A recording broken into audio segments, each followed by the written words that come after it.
안녕하십니까. 전하태 교수입니다. 이번 시간은 여러분들과 생물 막공법에 대해서 공부를 하도록 하겠습니다. 우리가 지난 시간까지 배웠던 활성설러지법 같은 경우에서는 생물학적 처리 공법 중에서도 부유 성장식에 해당해요. 자, 그러면 이번 시간부터 하는 생물 막공법이라는 것은 뭐냐면 우리가 부착 성장식이라고 해서 미생물을 여제에 부착을 시켜 놓습니다. 그런 다음에 하수나 폐수를 흘려줘서 처리하는 방법을 생물 막공법이다 이렇게 이야기를 해요. 그래서 두 가지는 부유 성장식이냐 부착 성장식이냐로 구별을 할 수가 있습니다. 자, 먼저 생물 막공법의 특징에서 첫 번째 보시게 되면 수질이나 수량, 여기서 수질이라는 것은 물의 질이죠. 그리고 수량이라는 것은 물의 양입니다. 따라서 수질이나 수량 변동이 강해서 저온 처리 효율이 좋습니다. 일반적으로 미생물을 이용해서 처리를 했을 때는 저온 처리가 잘 안 되거든요. 그런데 생물 막공법 같은 경우에서는 저온 처리 효율도 상당히 좋은 편이에요. 자, 그리고 막공법의 특징은 산소가 어느 정도 풍부한 상태에서 처리가 되거든요. 여기서 산소가 풍부하다는 것은 호기성 처리를 한다는 거예요. 생물 막공법 같은 경우에서는. 따라서 호기성으로 처리한다는 것은 물속에 산소가 많이 존재한다는 소리잖아요. 그래서 질화세균 또는 탈질균의 증식이 많이 돼요. 다시 말해서 질산화에 유리하다 이렇게 봅니다. 따라서 질화세균이나 탈질균이 잘 증식되죠. 그럼 결론적으로는 뭐냐면 질소를 처리하기가 용이하다 그런 뜻입니다. 그리고 저농도의 폐수 처리가 가능하고, 그리고 활성설러지법에 비해서 뭐의 발생량이 적으냐면 설러지의 발생량이 적다라는 게 가장 큰 장점 중에 하나예요. 왜 그러냐면 활성설러지법에서는 우리가 계속 설러지를 공급을 해서 폭기조의 MLSS의 양을 조절을 해주잖아요. 그런 다음에 먹이를 자꾸 먹게 해서 침강을 시킨단 말이에요. 그 침강되는 게 설러지죠. 그래서 활성설러지법에서는 침강된 설러지가 많이 배출되면 많이 배출될수록 지금 처리가 잘 되는 거예요. 그렇지만은 우리가 생물 막공법 같은 경우에서는 그렇지 않죠. 여제의 미생물의 생물막을 형성시켜서 여제에 달라붙게 만든 다음에 처리를 하기 때문에 발생되는 설러지량이 활성설러집에 비해서는 상당히 작습니다. 자, 그리고 설러지의 보유량이 크고 정화에 관여하는 미생물이 다양하게 높습니다. 다양성이 높아요. 그 이유는 뭐냐면 부착이 되기 때문에 비슷한 미생물들이 많이 나타나는 거죠. 그리고 생물막 각 단계의 우점종이 다르죠. 그리고 유해 물질에 대한 내성이 높고 정수 면적을 줄일 수 있고 자동화나 무인화가 용이해요. 자, 그리고 대신에 우리가 미생물 자체가 부착되어 있는 상태이기 때문에 균일하게 폭기가 되는, 다시 말해서 동일한 공기 공급이 쉽지 않다. 다시 말해서 어렵다 이렇게 판단을 하는 거예요. 자, 그리고 11번에 보면 시설의 표준화가 되어 있지 않아서 부품 관리 시공이 어렵다는 단점이 있습니다. 아직까지 표준화가 되어 있지 않아요. 자, 그리고 분해 속도가 빠른 기질 제어에 비효과적입니다. 그래서 빠른 기질 제어는 비효과적. 무슨 소리냐면 우리가 활성설러지법 같은 경우에서는 미생물이 바로 들어가자마자 우리가 먹이를 섭취를 하게 되죠. 그런데 생물 막공법 같은 경우에서는 여제에 뭐가 달라붙어야 되죠? 미생물이 붙어야 돼요. 붙는다는 것은 우리로 보면 집을 짓는 거예요. 그 집을 짓는 걸 생물막을 형성한다고 그러거든요. 그래서 미생물이 생물막을 형성할 수 있는 시간이 필요해요. 그래서 분해 속도가 빠른 기질 제어에는 비효과적이고, 반대로 분해 속도가 느린 기질 제어에는 효과적이다. 이렇게 보시면 되겠죠. 그래서 활성설러지법하고 반대가 됩니다.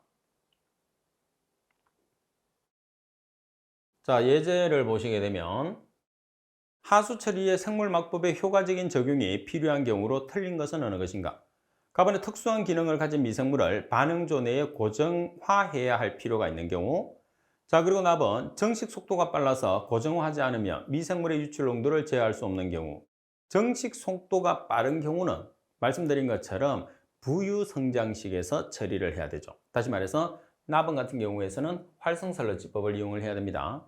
그리고 활성설러지로는 대응할 수 없는 정도의 큰 부하 변동이 있는 경우, 그리고 생물 반응에 저해 물질이 유입되는 경우는 대부분이 생물막법을 이용하는 게 좋습니다.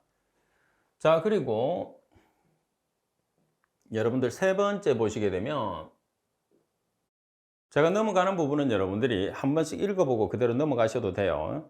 자, 세 번째 보면 막공법 중에서 물질 분리를 유발하는 추진력이 나와 있어요. 자, 이 파트는 여러분들 계산하는 문제로도 자주 나오고 이론 문제로도 자주 나오는 이제 추진력 같은 경우에서는 필기와 실기에서 여러분들 시험에서 출제할 수 있는 아주 중요한 파트니까 잘 기억을 하세요. 자, 여기서 추진력을 이제 묻는 건데 막공법이 지금 보시다시피 6가지가 있어요. 그런데 이 6가지에서 2개만 서로 달라요. 공법이. 이제 공법 2개에서. 그래서 전기투석하고 투석은 추진력이 전이차와 농도차예요. 자, 전기투석은 전이차를 이용하고 그리고 투석은 농도차를 이용해요.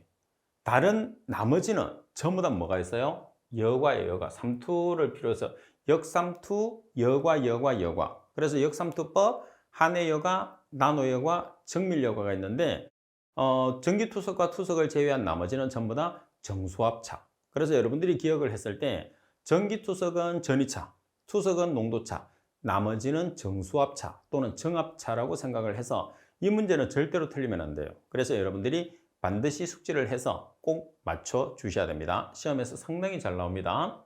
자, 31번 예제를 보겠습니다. 분리막을 이용한 다음에 폐수 처리 방법 중에서 구동력이 농도 차이에 의한 것은, 자, 지금 배운 것처럼 농도 차는 뭐가 되는 거죠? 투석이 되는 거죠. 그래서 바로 정답이 나와요. 자, 그리고 나머지 역삼투, 한해여과, 그리고 정밀여과는 뭐가 되는 거죠? 정수합차. 그러면 한 개는 전기투석은 전이차. 그래서 전기투석 전이차, 투석 농도차, 나머지는 정수합차. 꼭 기억을 해서 여러분들이 틀리는 일이 없도록 해야 됩니다. 실기까지 나올 수 있는 내용이고 필기에서도 아주 자주 나오는 내용이에요. 그래서 여러분들이 꼭 숙지를 하면 절대로 후회하지 않는 파트가 됩니다. 자, 그리고 내용에 계속해서 보면 막분리 방법 중에서 역삼투입니다. 역삼투. 자, 보통 이제 역삼투 같은 경우에서는 해수를 담수화시키는 방법이에요. 그죠? 자, 그러면 역삼투라는 것은 자, 어떤 식으로 나타내는 거냐 하면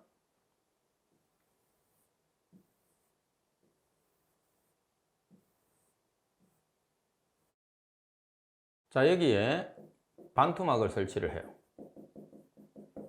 자, 여기 해수가 있습니다. 여기 담수예요. 그러면 이 반투막이라는 것은 뭐만 지나가느냐 하면 순수한 물만 지나가게 돼 있어요. 지금 이 상태에서는 담수에서 해수로 들어가거든요. 그럼 여기에 삼투압보다 큰 압력,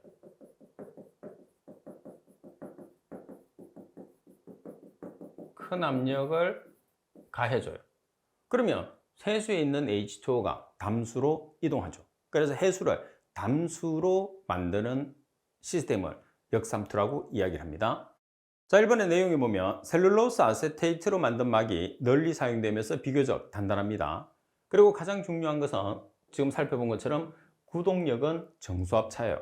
그래서 정수합차에 의해서 역삼투라는 것은 정수합차에 의해서 우리가 해수를 담수로 만드는 시스템입니다. 자, 그리고 기본 장치에 부착된 기계의 주요 형태에서는 관형이 있고 준공사형, 나선 구조형 이렇게 3가지로 우리가 분류를 할 수 있어요.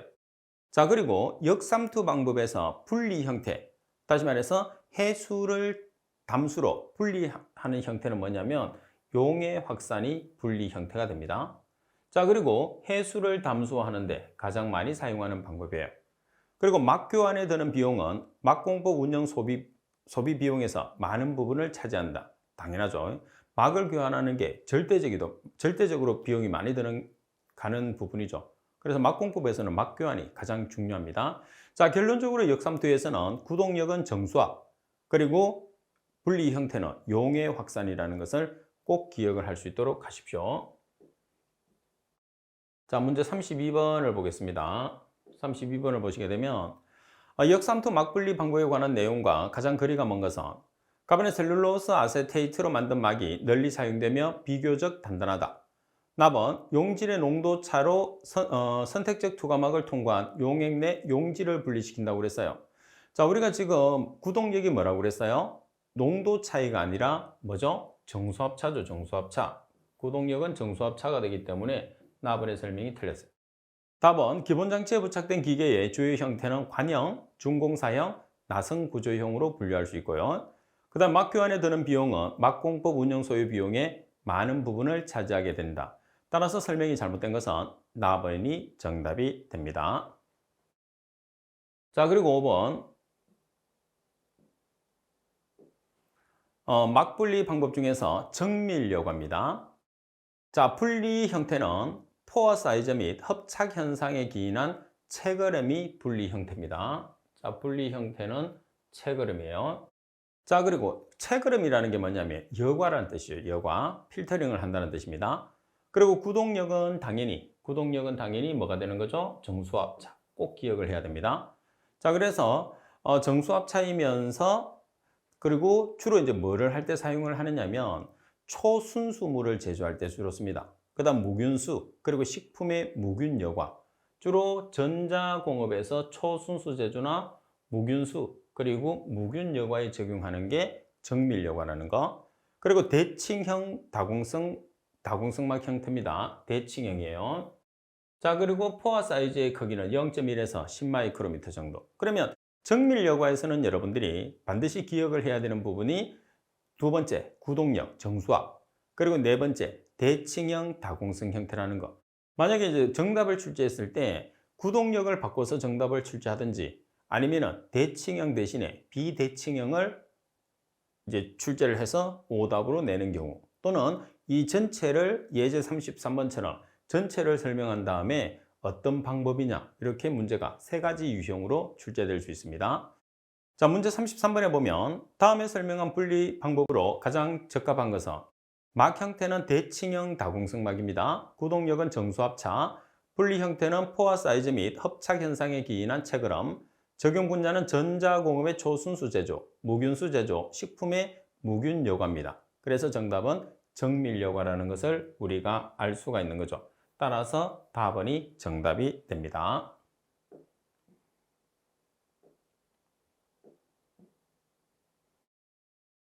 자, 우리가 막을 사용하게 되면 이렇게 막에서 생길 수 있는 이상 증상들이 있어요. 그래서 막에서 발생할 수 있는 이상 증상은 내부적인 요인과 외부적인 요인 두 가지로 나타내거든요. 그래서 지금 여기 보시면 정수 처리 시에 막여과 시설 중에서 막의 열화 현상이 있고 파울링 현상이 있어요. 이 두 가지로 우리가 표현을 하게 되거든요. 그래서 실제로 보면 열화 현상이라는 것은 뭐냐면 내부적인 요인에 의해서 일어나는 거예요. 반면에 파울링이라는 것은 외부적인 요인에서 발생해요. 그래서 가장 먼저 여러분들이 기억을 할 것은 정수 처리 시에 막여과 시설을 사용했을 때 나타나는 문제점이 열화 현상과 파울링 현상인데 막 자체의 내부적인 요인에서 발생되는 것은 열화 현상이고 그리고 외부적인 요인에 의해서 일어나는 것은 파울링 현상이에요. 자, 그런 다음에 열화 현상의 내용과 파울링 현상의 내용이 나와 있거든요. 그래서 다음 중에서 열화 현상에 대한 내용으로 설명이 잘못된 것은 또는 파울링 현상에 대한 내용으로 설명이 잘못된 것은 이런 식으로 문제를 출제를 해요. 그러면 오답은 반대에 있는 내용을 열화나 파울링에 관계되는 내용을 한 개씩 집어넣어요. 그래서 여러분들이 문구를 읽어보면서 이게 내부적인 요인에 의해서 발생할 것이냐 외부적인 요인에 의해서 발생할 것이냐를 판단을 정확하게 해주면 문제풀이하는 게 쉽고 그 내용을 생각하지 않고 여러분들이 공부를 하게 되면 답을 찾기가 상당히 어렵습니다. 자, 그럼 열화 현상을 보겠습니다. 막 자체의 변질로 생긴 비가역적인 막 성능의 저하를 의미해요. 여기 보시면 막 자체에서 변질이 일어난다고 그랬어요. 막 자체에서 일어난다고 그랬으니까 열화 현상이라는 것은 내부적인 요인이라고 판단할 수 있습니다. 자, A번에 보면 장기적인 압력 부하에 의한 막 구조의 안밀화. 그래서 장기적인 압력 부하가 원인이 되는 거예요.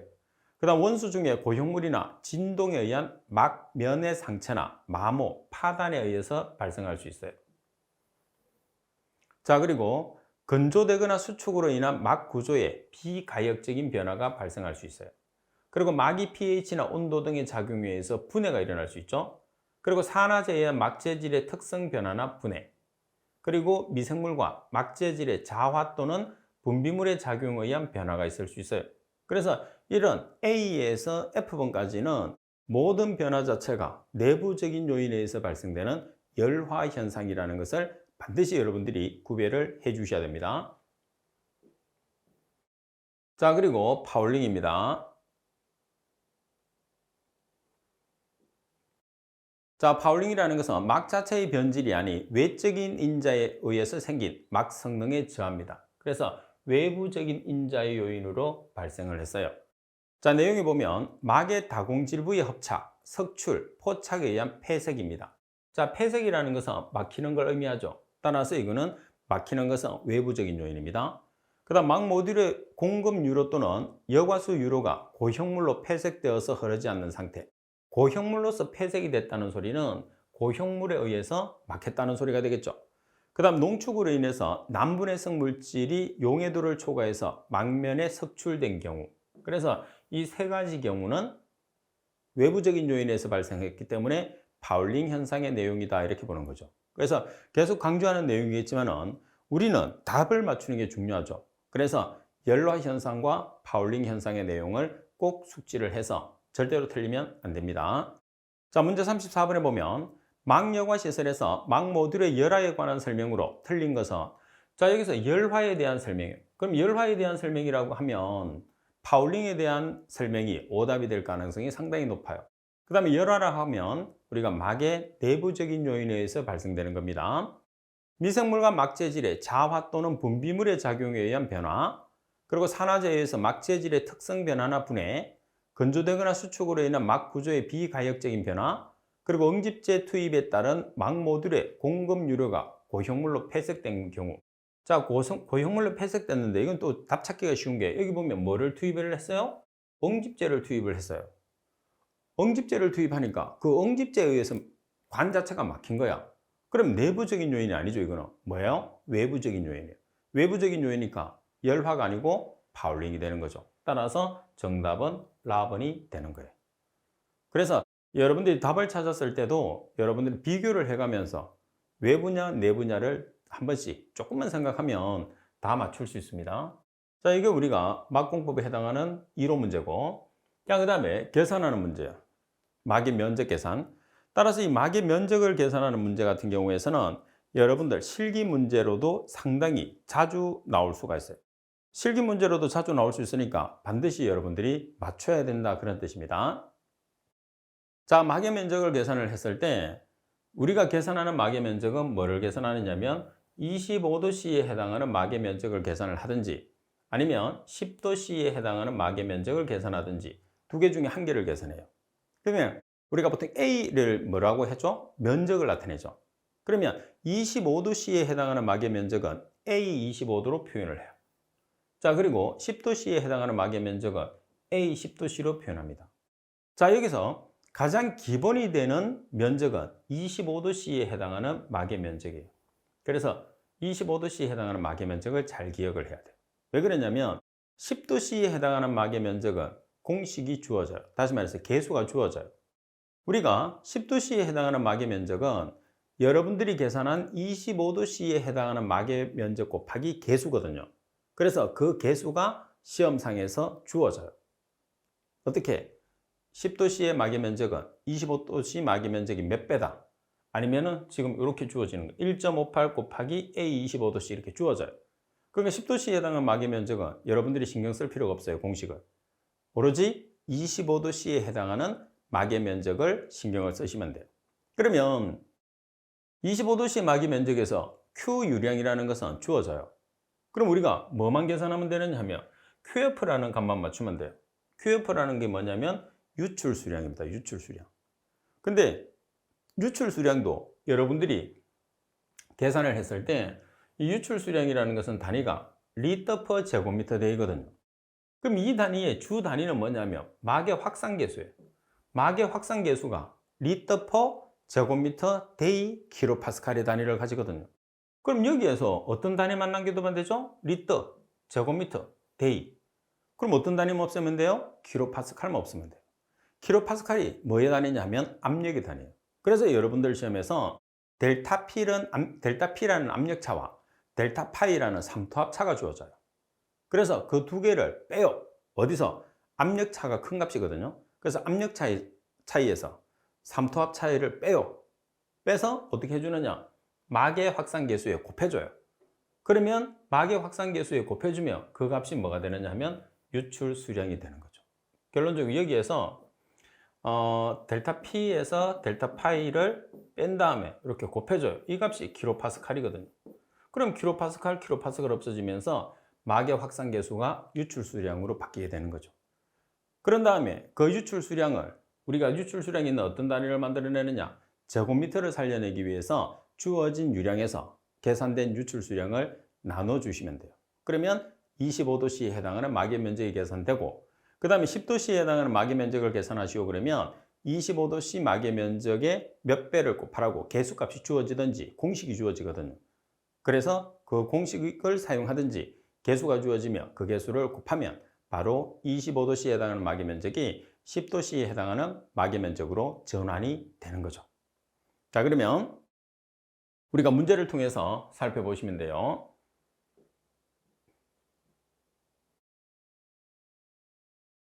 문제 35번에 보시게 되면 역삼투 장치로 하루에 40만 리터의 3차 처리된 유출수를 탄렴시키고자 한다. 25도씨에서 물의 전달 계수 0.2068 리터 per day 제곱미터 킬로파스칼, 유입수와 유출수 사이의 압력 차이는 2400 킬로파스칼, 유입수와 유출수 사이의 삼투압차는 310 킬로파스칼, 최저 운전 온도는 10도씨, A10도씨는 1.58 곱하기 A25도씨라면 요구되는 막의 면적을 계산하시오. 그러면 지금 문제 조건에서 계산되는 막의 면적이라는 것은 어떤 상태에서 막의 면적을 계산을 할까요? 당연히 여기서 10도씨에 해당하는 막의 면적을 계산하게 돼요. 자, 그러면 10도씨에 해당하는 막의 면적을 계산을 하는데 25도씨에 얼마를 곱해놨죠? 1.58을 곱해놨어요. 그러면 25도씨에 해당하는 막의 면적을 우리가 계산하는 게 중요하다는 거죠. 그래서 25도씨에 해당하는 막의 면적은 유량 나누기, 여기서 말하는 유량이라는 것은 주어진 유량이에요. 따라서 주어진 유량에서 유출 유량을 나눠주는 거죠. 그러면 이 문제의 핵심은 유출 유량을 계산하는 게 핵심이에요. 근데 유출 유량을 계산하기 위한 키를 잡고 있는 게 뭐라고 그랬어요? 키를 잡고 있는 게 물질 전달 계수예요. 자, 여기서 물질 전달 계수를 볼게요. 자, 물질 전달 계수의 단위를 보시게 되면 리터 퍼 D가 데이입니다. 리터 퍼 데이 제곱미터 킬로파스칼이에요. 그런데 여기에서 여러분들 유출 수량의 단위가 뭐가 돼야 되느냐 하면 우리가 공식에서 리터 데이 퍼 제곱미터가 돼야 되거든요. 그죠? 그래야지 제곱미터가 나오고 유량의 가치, 유량이 없어지니까. 그러니까 여기서 여러분들이 나타내는 단위는 리터 데이 제곱미터를 남겨놔야 돼요. 그럼 뭐만 없으면 돼요? 킬로파스칼만 없으면 돼요. 킬로파스칼을 없애기 위해서 압력 단위를 잘 보세요. 여기 보면 압력 차이가 하나 있고 그리고 삼투압 차이가 하나 있어요. 따라서 압력 차에서 삼투압 차를 빼요. 그런 다음에 어디에다 곱해주느냐면 물질 전달 계수에 곱해주는 거예요. 그러면 여러분들이 계산하고자 하는 뭐가 나오죠? 유출 수량이 나오게 되는 거죠. 자, 그럼 그 유출 수량의 단위가 리터 퍼 데이 제곱미터잖아요. 그러면 문제 조건에서 유량을 한번 보겠습니다. 자, 문제 조건에서 유량이 지금 얼마로 주어졌느냐 하면 하루에 40만 리터로 주어졌어요. 그럼 리터 퍼 데이니까 같은 단위로 들어가잖아요. 근데 만약에 이제 문제 조건에서 유량 자체가 예를 들어서 미터의 삼성 퍼 데이로 주어졌다고 하면 이 값을 리터 퍼 데이로 바꿔서 여기다 대입을 해야 돼요. 지금. 그래서 유량의 단위는 반드시 리터 퍼 데이가 돼야 됩니다. 왜? 유출 수량의 단위가 리터 퍼 데이 제곱미터로 계산됐기 때문에요. 그래서 유량과 유량은 분자 분모에 같이 들어가기 때문에 단위가 일치를 해야 됩니다. 아시겠죠?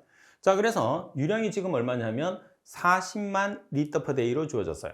그 다음에 1번에서 계산된 유출 수량은 432.12 리터 퍼 제곱미터 데이.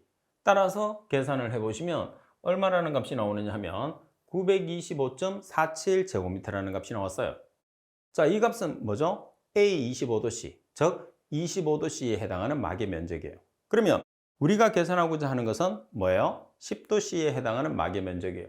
자, 10도씨에 해당하는 막의 면적은 25도씨에 해당하는 막의 면적에서 얼마를 곱하라고 되어 있죠? 1.58을 곱하라고 되어 있어요. 그래서 1.58을 곱합니다. 지금 여기서 10도씨에 해당하는 막의 면적은 1.58 곱하기 25도씨에 해당하는 막의 면적이 되는 거죠. 그래서 1.58 곱하기 25도씨에 해당하는 막의 면적이 925.47제곱미터예요. 그래서 최종적으로 10도씨에 해당하는 막의 면적은 1462.25제곱미터라는 값으로 우리가 산출을 할 수가 있는 거죠. 자, 이런 식으로 여러분들이 막공법에 해당하는 추진력, 그리고 지금 막의 면적에 해당하는 여러분들을 계산을 했는데, 지금 막의 면적 같은 경우에서는 처음에 설명드린 대로 필기와 실기에서 상당히 자주 출제될 수 있는 내용이거든요.